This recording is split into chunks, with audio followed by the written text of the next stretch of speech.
5월 7일 수요일 하늘 말씀 민수기 20장 14절부터 21절입니다.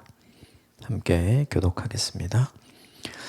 모세가 가데스에서 에돔 왕에게 사신을 보내며 이르되 당신의 형제 이스라엘의 말에 우리가 당한 모든 고난을 당신도 아시거니와 우리 조상들이 애굽으로 내려갔으므로 우리가 애굽에 오래 거주하였더니 애굽인이 우리 조상들과 우리를 학대하였으므로 우리가 여호와께 부르짖었더니 우리 소리를 들으시고 천사를 보내사 우리를 애굽에서 인도하여 내셨나이다. 이제 우리가 당신의 변방 모퉁이 한 성읍 가데스에 있사오니 청하건대 우리에게 당신의 땅을 지나가게 하소서. 우리가 밭으로나 포도원으로 지나가지 아니하고 우물물도 마시지 아니하고 왕의 큰 길로만 지나가고 당신의 지경에서 나가기까지 왼쪽으로나 오른쪽으로나 치우치지 아니하리라 한다고 하였더니 에돔 왕이 대답하되 넌 우리 가운데로 지나가지 못하리라. 내가 칼을 들고 나아가 너를 대적할까 하노라. 이스라엘 자손이 이르되 우리가 큰 길로만 지나가겠고 우리나 우리 짐승이 당신의 물을 마시면 그 값을 낼 것이라. 우리가 도보로 지나갈 뿐인즉 아무 일도 없으리이다 하나 그는 이르되 너는 지나가지 못하리라 하고 에돔 왕이 많은 백성을 거느리고 나와서 강한 손으로 막으니 에돔 왕이 이같이 이스라엘이 그의 영토로 지나감을 용납하지 아니하므로 이스라엘이 그들에게서 돌이 기니라. 아멘. 이것은 하나님의 말씀입니다. 가데스에서 출애굽 2세대가 무리바에서 나온 물을 어제 본문에 먹게 되죠. 그리고 오늘 본문에 이동을 시작을 하는 내용이 나옵니다. 문제는 가데스 바네아에서 이제 북쪽으로 직접 갈 것이냐, 아니면 동쪽으로 이동을 해서 갈 것이냐. 이게 이제 결정 사항이었어요. 지형이 어떻게 되어 있냐면 가데스에서 북쪽으로 올라가면 곧바로 가나안입니다. 그리고 멀지 않아요. 가깝습니다. 근데 문제는 유다 산지의 산악 지형을 통과해야 돼요. 그리고 그 산악 지형을 통과하면 가까이 맞닥뜨리는 게 아낙 자손들이죠. 40년 전에 어려움을 당했던 그 일이 있죠. 그러니까 모세는 출애굽 1세대의 어려움을 알고 있었기 때문에 그 어려움을 다시 이제 반복하지 않기 위해서 북쪽 산악 지역을 어렵게 넘어가서 또 보기만 해도 두렵게 될 만한 사람들을 직접 맞닥뜨리지 않도록 다른 길을 선택을 하는 거죠. 이 다른 길은 지금 가데스에서 동쪽으로 가는 거예요. 동쪽으로 가는 이 길은 에돔이라는 나라를 지나야 하고 이 에돔은 대개 평야 지역으로 되어 있었기 때문에 조금 돌아가는 길이기는 해요. 하지만 안전하게 수월하게 갈 수 있는 길이었던 거죠. 그리고 이 에돔이라는 나라는 결국 이제 이삭의 큰아들 에서의 자손들이 이제 에돔이고 이삭의 둘째 아들 야곱의 자손들이 이제 현재 12지파를 이룬 지금 자신들이잖아요. 그러니까 따지고 올라가면 형제 나라, 친척이죠. 형제 국가이기 때문에 도움을 달라 요청하면 되겠다 이렇게 생각을 한 거죠. 그러면서 이제 오늘 본문이 나오는데요. 전체적인 내용을 좀 파악을 하고 그리고 한 두 가지 정도만 좀 적용을 해보도록 하겠습니다. 모세가 북쪽으로 직접 올라가지 않고 동쪽으로 돌아가는 걸 선택을 합니다. 그리고 에돔의 왕에게 보낼 내용을 정리를 하죠. 17절 말씀 같이 읽읍시다. 시작. 청하건대 우리에게 당신의 땅을 지나가게 하소서. 우리가 밭으로나 포도원으로 지나지 아니하고 우물물도 마시지 아니하고 왕의 큰 길로만 지나가고 당신의 지경에서 나아가기까지 왼쪽으로나 오른쪽으로나 치우치지 아니하리라 한다고 하였더니 모세는 어느 길로 어떻게 가야 되는지를 알았던 것 같아요. 여기 보면 17절에 왕의 큰 길로 되어 있는데 우리가 일반적으로 알고 있는 왕의 대로입니다. 그러니까 이 당시에 가데스에서 가나안 땅으로 갈 수 있는 길. 크게는 이제 세 개의 길이 있었다고 해요. 하나는 이제 우리가 잘 알고 있는 해변길, 거긴 블레셋 사람들이 있어서 가지 않는 길이고, 그리고 좀 전에 얘기한 북쪽 산악길이죠.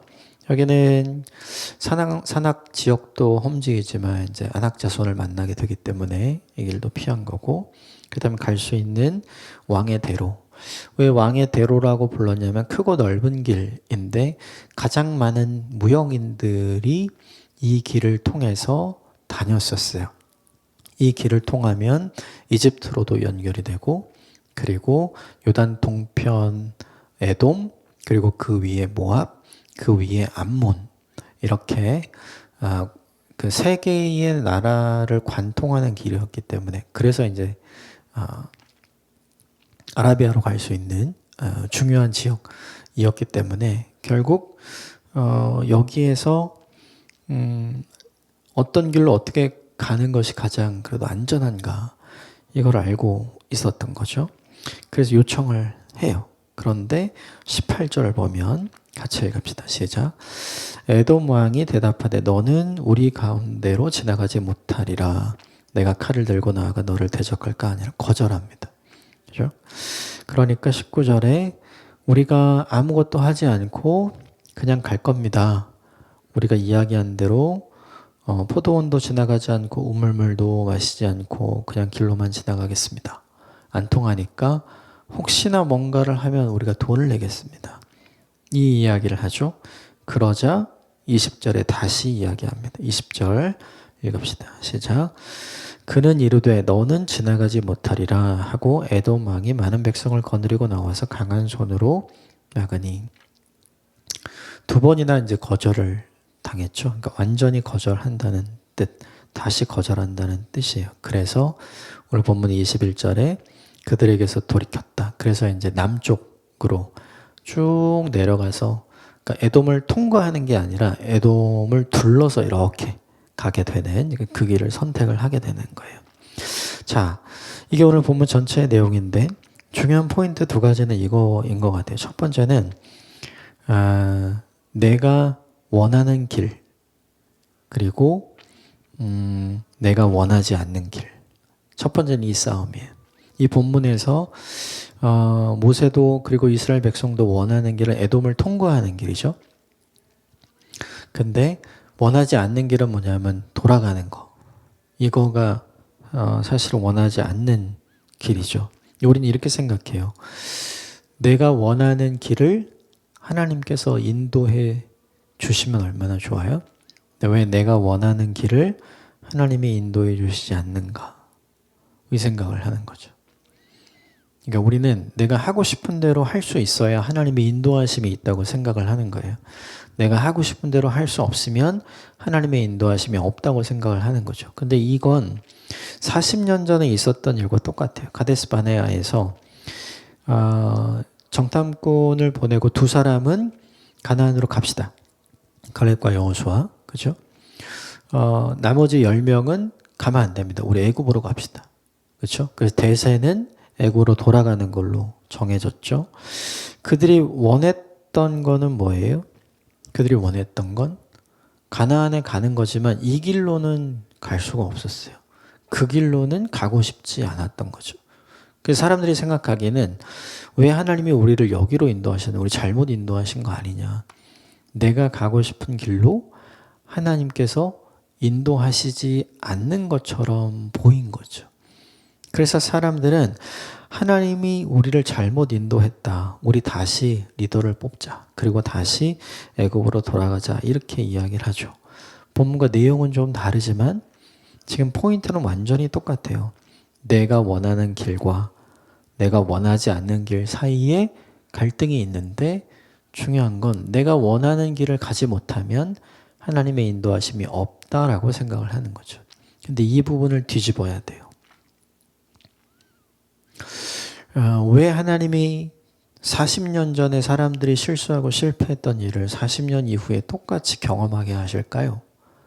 내용은 다르지만 지금 똑같잖아요, 본질은. 이유는 간단해요. 이거는 이겨야 되는 문제, 극복해내야 되는 문제, 이 테스트를 통과해야 하는 문제이기 때문에 그래요. 하나님은 하나님의 기준을 낮추지 않아요. 대신 우리를 성장시킵니다. 우리를 훈련시키세요. 그래서 그것을 통과할 수 있는 수준, 넘어갈 수 있는 수준, 이길 수 있는 수준으로 우리를 만드시는 거죠. 이게 우리에게 중요한 것 같아요. 계속해서 우리가 인생을 살면서 경험하는 패턴의 시험이 있어요. 돈 문제로 하나님의 테스트를 받는 사람들이 있고요. 건강의 문제로, 관계의 문제로, 또 일의 문제로, 비전의 문제로 여러 가지 다양하지만 비슷한 상황에 비슷한 문제들을 시간차를 두고 계속 경험하는 사람들이 있거든요. 왜 하나님이 그걸 우리에게 주실까? 이기라고요. 그걸 통과하라고 지금 이야기를 하시는 거죠. 이걸 통과하기 위해서 우리에게 필요한 게 있어요. 뭐냐 하면 내가 원하는 길로 하나님이 인도해 주시지 않는 거. 내가 원하지 않는 길로 갈 수밖에 없는 상황이 있는 거. 우리는 이걸 보통 하나님의 인도하심이 없다. 하나님의 은혜가 없다. 이렇게 하지만 그걸 바꿔야 되는 거죠. 사실은 내가 원하는 길이 아니라 내가 원하지 않는 길이 하나님의 인도하심이구나. 이걸 인정하고 이걸 받아들이는 것이 사실은 그 테스트를 이겨낼 수 있는 가장 좋은 방법이에요. 그런데 이거 하기 너무 어려운 것 같아요. 왜냐하면 그렇게 하면 안 될 것 같고 그렇게 하면 망할 것 같은 두려움이 찾아오거든요. 40년 전에 가데스 바네아에서 실패했던 이유는 그 안악자손이 그 어떤 것도 하지 않았어요. 근데 그 안악자손을 보고 만약에 우리가 저들과 다툰다면 우리가 질 거야. 그들이 생각하고 그들이 상상하고 그들이 걱정하고 그들이 근심해서 염려를 만들어낸 거죠. 아직 일어난 일이 아니라 안 일어난 거예요. 그런데 해보지도 않고 맞닥뜨리지도 않고 그렇게 될 거라고 결론을 내려버린 거잖아요. 이게 우리에게 굉장히 중요해요. 사실은 부딪혀 봐야 되거든요. 사실은 해봐야 되거든요. 그래야 하나님께서 어떻게 피할 길을 내어주시는지, 어떻게 그걸 도전하는 사람에게 하나님이 승리를 허락해 주시는지를 우리가 확인할 수 있고 누릴 수 있게 되는 거죠. 출애굽 1세대가 실패하고 1세대가 실패했기 때문에 출애굽 2세대는 자연스럽게 광야 생활을 했잖아요. 또다시 실패하면 안 되죠. 똑같은 상황에서 너희는 이것을 이겨내야 돼. 너희는 이것을 통과해야 돼. 지금 이 싸움을 누가 하시냐면 하나님께서 이 이스라엘 백성들과 하고 있는 거죠. 우리도 똑같아요. 같은 패턴의 테스트와 시험이 우리에게 계속 찾아올 거예요. 이겨야 돼요. 한 번은 이기라고. 한 번만 이기면 그 다음은 쉽거든요. 한 번만 믿음의 발걸음을 떼면 그 다음에 믿음의 발걸음을 떼는 건 너무 쉽거든요. 그래서 그 일을 하라고 이걸 주시는 거예요. 이걸 하기 위해서 우리에게 필요한 건 뭐냐 하면 내가 원하지 않는 길을 가는 것이 하나님의 인도하심이야 라는 믿음의 인정이 필요한 거죠. 여러분, 예수님께서 베드로를 회복시키시면서 그렇죠? 네가 나를 사랑하느냐 이거 물으시잖아요. 그리고 내 양을 먹이고 내 양을 치라 이렇게 말씀하시잖아요. 그렇게 말씀을 하신 이후에 베드로에게 이렇게 얘기했어요. 나를 따르라 이야기하시면서 이제부터 너는 지금까지는 너는 네가 원하는 인생의 길을 살았으나 이제부터는 네가 원하지 않는 곳으로 가게 될 거야. 네가 원하지 않는 인생을 살게 될 거야. 이 이야기를 하십니다. 그 이유는 뭐냐 하면 베드로가 그렇게 한 번은 뚫었으면, 이겼으면, 넘었으면, 한 번은 그 테스트를 통과하는 사람이 되었으면 하는 마음이 누구에게 있는 거냐면 예수님에게 있는 거죠. 내가 원하지 않는 길, 내가 바라지 않는 길이 하나님의 인도하심이 있는 길일 수 있어. 이것을 믿음으로 고백하고 그 믿음의 길을 가는 사람이 결국 우리도 되어야 되는 것이죠. 우리는 하나님을 믿는다는 이유로 무엇이든지 안전한 길을 선택하려고 하는 것 같아요. 보험이 있는 길. 그런데 생각해야 돼요. 하나님이 우리와 함께 하시면, 그렇죠? 모험도 괜찮아요. 왜냐하면 우리의 보험 되시는 주님이 우리와 함께 하시니까 그것은 절대로 우리 인생의 모험이 아닌 거죠. 그러므로 이것을 기억해야 돼요. 내가 원하지 않는 길을 돌아가야 하는 것처럼 느낄 때 되게 싫잖아요. 근데 그 길이 하나님께서 나를 위해 준비하시고 계획하시고 인도하신 길이라는 사실을 인정하면 그러면 그 발걸음이 달라질 수 있는 거죠. 저 여러분에게 이걸 적용해야 하는 것 같아요. 또 하나는 에돔이 2번이나 거절하잖아요. 그렇죠? 이 본문에서 에돔은 그렇죠. 이제 하나님을 떠난 사람들의 대명사이죠. 결국 이 본문이 우리에게 보여주는 또 한 가지 메시지는 뭐냐면 세상은 결코 하나님의 방식으로 살아가는 사람을 좋아하지 않아요. 기뻐하지 않아요. 용납하지 않고 수용하지 않습니다. 예.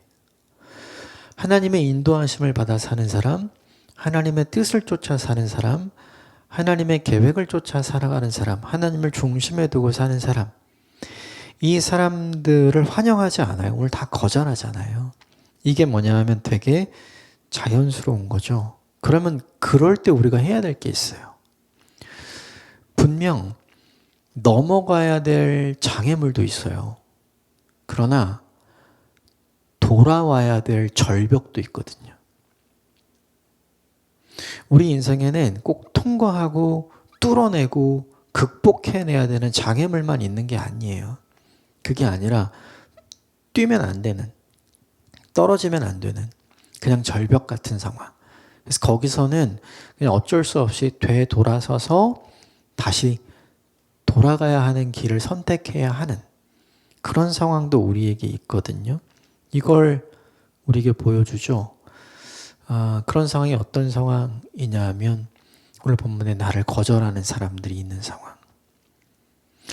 예수님도 제자들이 전도하러 갔을 때 그러잖아요. 너희를 받아들이고 너희에게 안식을 주고 먹을 것을 주고 쉴 공간을 주는 사람들에게 가라.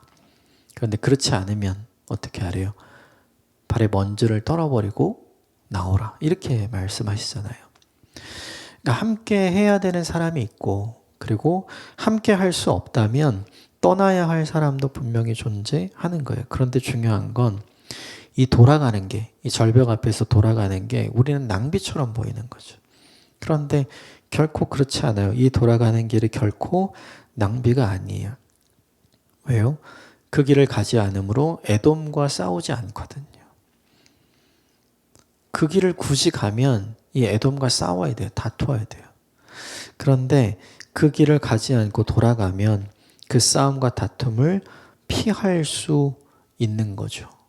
뭐냐 하면 피스메이커가 될 수 있는 거예요.